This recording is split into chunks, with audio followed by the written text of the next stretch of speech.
Se sei fermo da tempo sullo stesso punteggio, è perché ti mancano le conoscenze per progredire. Noi di Mattoscacco abbiamo creato la prima accademia di scacchi online per migliorare comodamente da casa. Vienici a trovare e scegli il corso più adatto alle tue esigenze. academy.mattoscacco.com. Ciao a tutti amici di Mattoscacco, ben ritrovati, nuovo giorno, nuovo video ed eccoci subito pronti per vedere una partita giocata a livello internazionale molto bella, lo vedrete più avanti, dove si affrontano con il bianco un giovanissimo indiano di nome Pranav con 2500 punti elo e il suo avversario un po' più affermato, altrettanto giovane e famosissimo a livello internazionale, di nome Praggnanandhaa, che all'epoca, comunque quando ha giocato questa partita, aveva ben 2687 punti elo. Per chi segue i risultati a livello internazionale avrà visto che l'India sta dominando la scena, soprattutto a livello giovanile, e avete visto i risultati delle ultime Olimpiadi e vedendo un po' le classifiche dei migliori giocatori al mondo, il primo dovrebbe essere Gukesh, il primo under 20, e come avete visto in un precedente video potreste già farvi un'idea del perché gli scacchi stiano andando in quella direzione, quindi l'India la nazione più forte dei prossimi anni a seguire. Tornando alla partita, la partita è iniziata con D4, cavallo F6, dopo C4 e 6, quindi cavallo C3 e alfiere B4, posizione principale dell'apertura nimzo-indiana. Un'apertura dove entrambi i giocatori cercano di avere ragione, quindi di dire la propria per la conquista e l'occupazione della casa E4.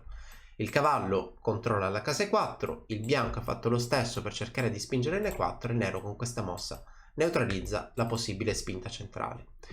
Il bianco continua con E3, che chiaramente dà la possibilità di rientrare in diverse varianti, perché qui il nero ha la possibilità di spingere in C5, spingere in D5, B6, giocare stile nimzo-indiana, oppure proseguire in tutt'altro modo. Il nero qui ha deciso di arroccare, alfiere D3, D5 sulla scacchiera, cattura in D5, ripresa di pedone e a questo punto cavallo E2. Da notare che il cavallo non è stato sviluppato nella casa ideale, la casa ideale è sicuramente F3 per quanto riguarda il cavallo del lato di re, così come la casa ideale è la casa C3 per il cavallo del lato di donna. E perché case ideali? Perché sono le case che accelerano l'arrocco e il cavallo da quella posizione controlla il centro. Un cavallo in E2 prepara sicuramente due idee. La prima è mantenere un contatto con il punto C3, in caso di cattura riprenderò di cavallo. La seconda potrebbe essere in alcuni casi, se il bianco sarà un giocatore creativo, iniziare a spingere con i pedoni verso la rocca avversario. Torre 8, la mossa del nero, alfiere D2 per schiodarsi, e a questo punto l'alfiere decide di tornare indietro. Per quale motivo? A volte il nero decide di giocare torre 8 non tanto per controllare questa casa, quindi essere pronti a portare un cavallo in avanti, ma per lasciare libera la casa F8 all'alfiere, che lì in B4 potrebbe essere soggetto a degli attacchi. Il pedone va in E3, in A3, la donna va in B3, la donna forse va in B4 o chissà, forse qualche scoperta, e con il cavallo metterebbe a contatto i due alfieri per un possibile cambio. La partita prosegue, torre C1 sulla scacchiera, pedone A5, molto interessante. Quando a grandi linee in medio gioco non abbiamo un piano lineare, i miei pedoni laterali mi aiuteranno per conquistare spazio. Arrocco corto, dunque pedone C6, F3 per il bianco e adesso il nero con B5. Come vedete il nero ha rinunciato alla possibilità di sviluppare i suoi pezzi del lato di donna per conquistare spazio ed è molto importante giocare in questo modo, altrimenti il bianco riuscirà facilmente a impostare il proprio schema in attacco. Quale potrebbe essere il proprio schema?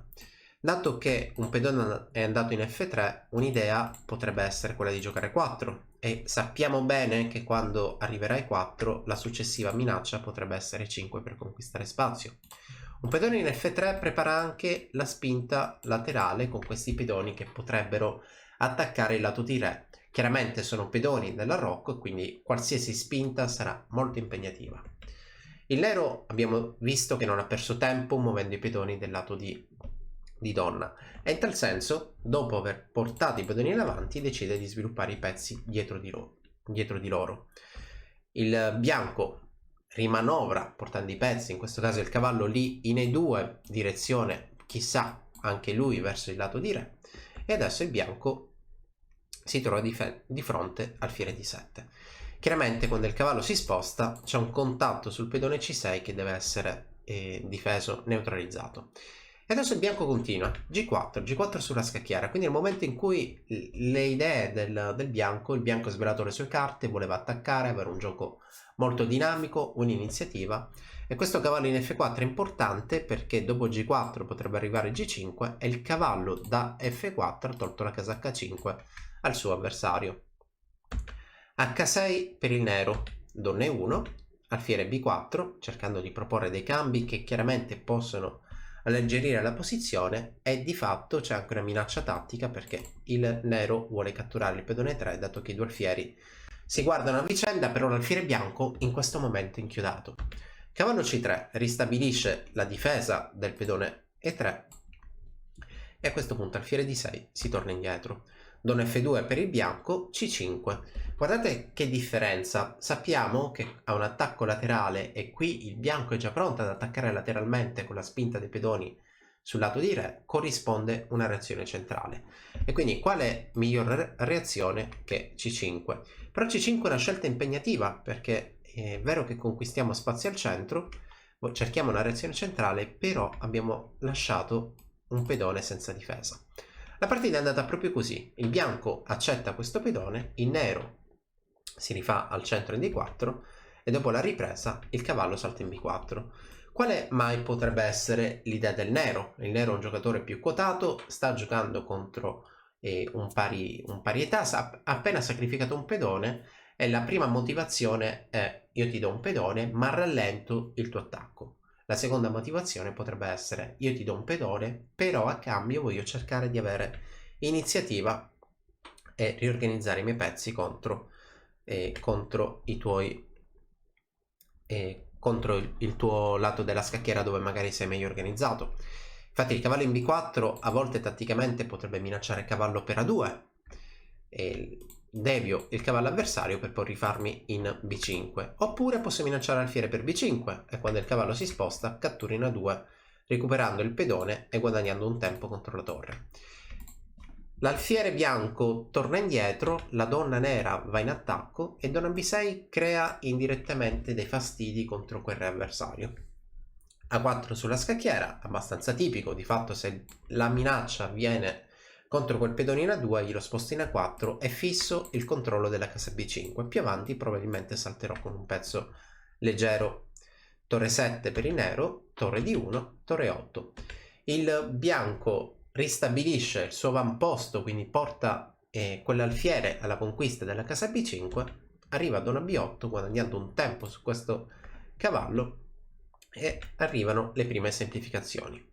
A questo punto ciò che stiamo vedendo è una posizione dove il bianco ha comunque il suo bel pedone di vantaggio e il nero deve dimostrare di aver compenso. Ok, sicuramente ci è riuscito, il raddoppio delle torri gli dà ragione per quanto riguarda il controllo di questa colonna.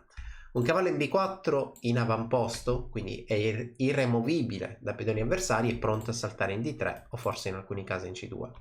E questa batteria non è da escludere, non è da meno, perché comunque sia puntiamo un pedone in H2 che potrebbe essere sotto pressione.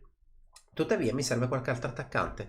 L'unico pezzo che non svolgeva alcun ruolo è il cavallo in D7 e quindi Praggnanandhaa decide di riabilitarlo, di portarlo in gioco. Cavallo F8, pedone G5, cavallo A2.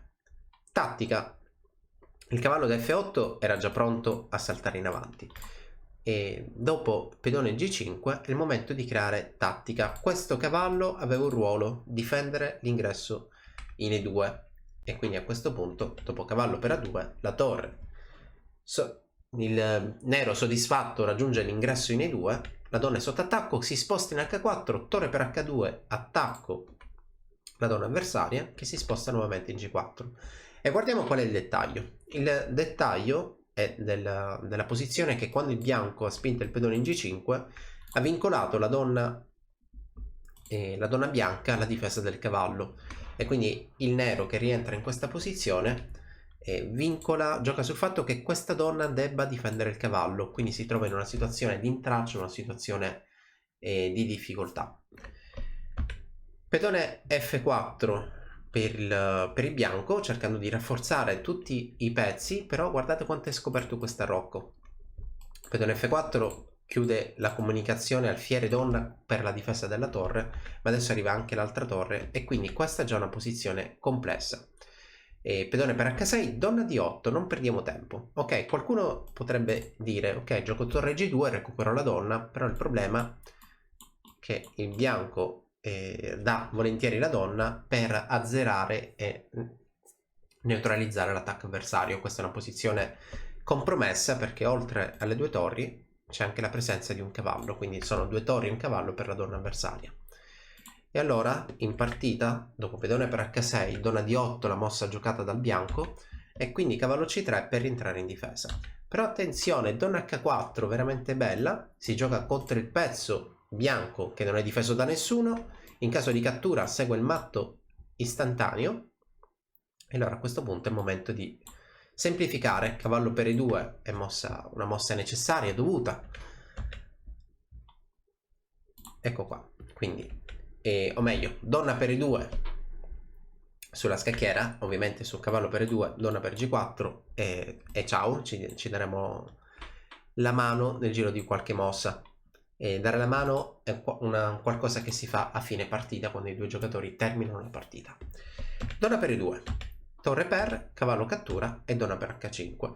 Il materiale dice il bianco ha due torri, il nero una donna, però attenzione perché questi tre pezzi sono ben coordinati contro un re che è rimasto scoperto, tutti i pedoni sono andati in avanti. E se ricordate bene, qualche minuto fa dicevo, potrebbe essere molto impegnativo muovere i pedoni dell'arrocco. Torre F2 per il bianco, per il giovane Pranav, cavallo H4, portiamo tutti i pezzi in attacco, torre F1, donna per H6. La partita prosegue, cavallo G3, guardate qui, cavallo G3 difende, cerca di chiudere una colonna, donna F6 cerca di prendere iniziativa, attacchiamo quel punto che poi mi permetterà forse in futuro di attaccare il re avversario.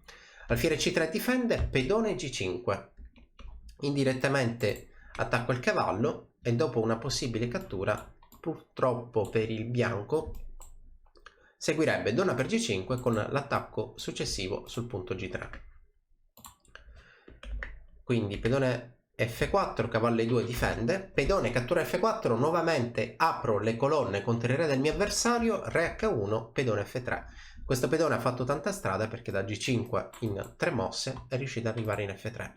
F3 è una casa importantissima, chiudiamo la colonna delle torri avversarie e soprattutto a volte sosteniamo anche un altro pezzo che possa andare in G2.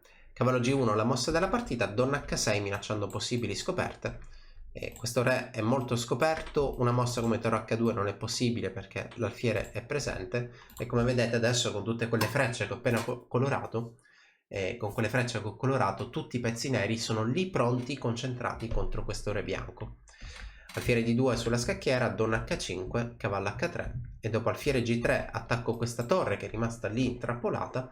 Torre G1 sembra salvare tutto perché di fatto ti inchiodo e ti obbligo a difendere quell'alfiere, ma in realtà no, perché gioco questa splendida cavallo G2, tappo, chiudo la colonna alla torre avversaria, ma in realtà sto minacciando anche la cattura del cavallo. E a questo punto non resta altro che darsi la mano, quindi abbandonare. E Praggnanandhaa ha vinto questa partita in modo veramente convincente e spettacolare. La rivediamo subito, D4 cavallo F6, C4 E6, apertura nimzo indiana, dove la scelta del bianco è stata quella di giocare il pedone 3, arrocco corto per il nero, pedone in D5, cambio l'in D5 e dopo cavallo I2, torre 8.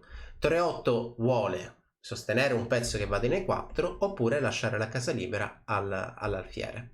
La partita continua in questo modo in cui il nero prende spazio con i propri pedoni sul lato di donna e il bianco decide di impostare un gioco dinamico, tattico, concreto sul lato di re. Quindi il pedone arriva in G4, il pedone H6 neutralizza questa possibile spinta immediata che era molto fastidiosa, avrebbe guadagnato all'istante un pezzo perché il cavallo sarebbe rimasto senza case, e il bianco ripropone questa idea di portare i pezzi in attacco.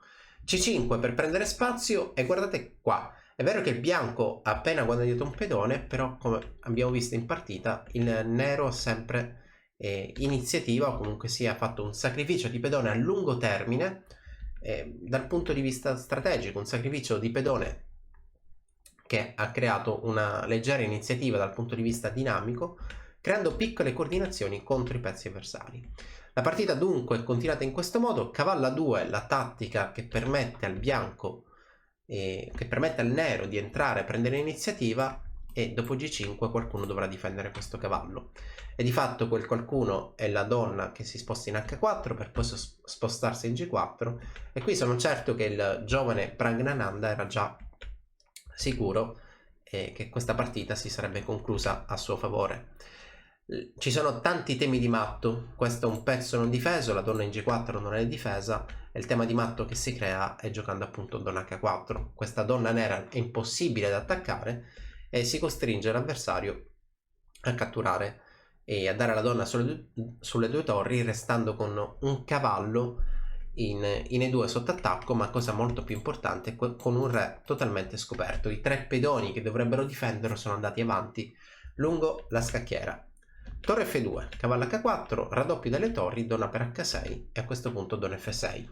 E adesso è il momento in cui il nero concretizza: io attacco un pedone, lui difende, io attacco un pedone, lui difende, e a questo punto il pedone me lo mangio. Re H1, pedone F3, idea in alcuni casi cavallo G2, e infatti la partita si conclude a breve con questa sequenza di mosse. Occhio alle scoperte che ci possono essere contro il re bianco, quindi cavallo H3 chiude la colonna al nero, però dopo alfiere G3, torre G1, cavallo G2 la partita si conclude. Partita eccezionale. In un precedente video ho commentato quanto sia forte Gukesh, quindi un altro giovane indiano, e con questo video diciamo che vi presento il giovane Praggnanandhaa, che compagno di nazionale di Gukesh, hanno vinto la medaglia d'argento alle Olimpiadi. Spero che questa partita vi sia piaciuta. L'invito è sempre quello di seguire Matto Scacco e i vari social network, e appuntamento alla prossima. Ciao a tutti!